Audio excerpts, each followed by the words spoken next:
Évangile de Jésus-Christ selon saint Luc, chapitre 1, versets 26 à 38. Au 6e mois d'Élisabeth, l'ange Gabriel fut envoyé par Dieu dans une ville de Galilée appelée Nazareth à une jeune fille vierge accordée en mariage à un homme de la maison de David appelé Joseph. Et le nom de la jeune fille était Marie.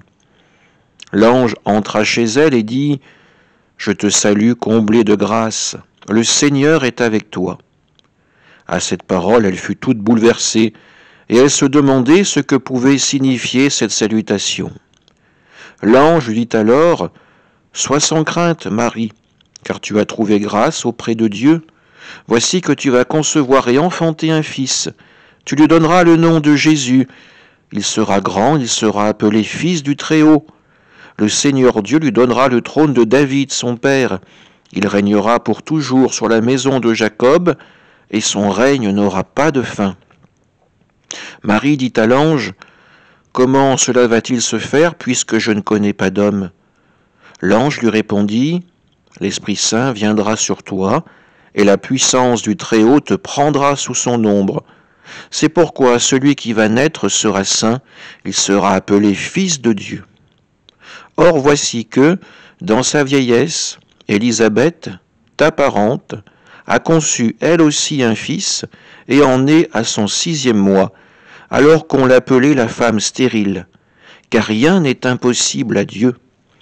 Marie dit alors : « Voici la servante du Seigneur, que tout m'advienne selon ta parole. » Alors l'ange la quitta.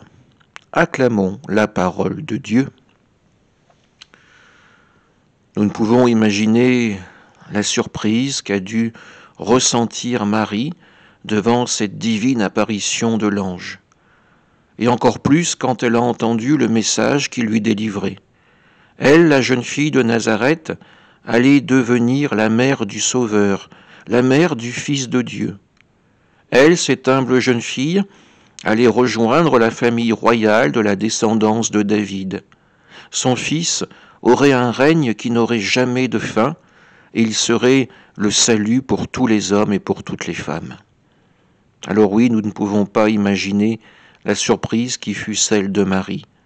Mais en revanche, à la lecture de cet évangile, nous pouvons ressentir toute la confiance de cette humble jeune fille quand elle reçoit cette parole, cette promesse de Dieu.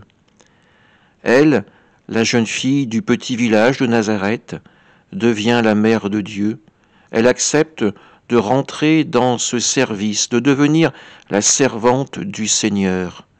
Elle accepte de donner sa vie pour que l'humanité entière puisse recevoir ce magnifique cadeau de la part de Dieu, son propre Fils, celui qui vient pour nous donner la vie, la miséricorde et le pardon.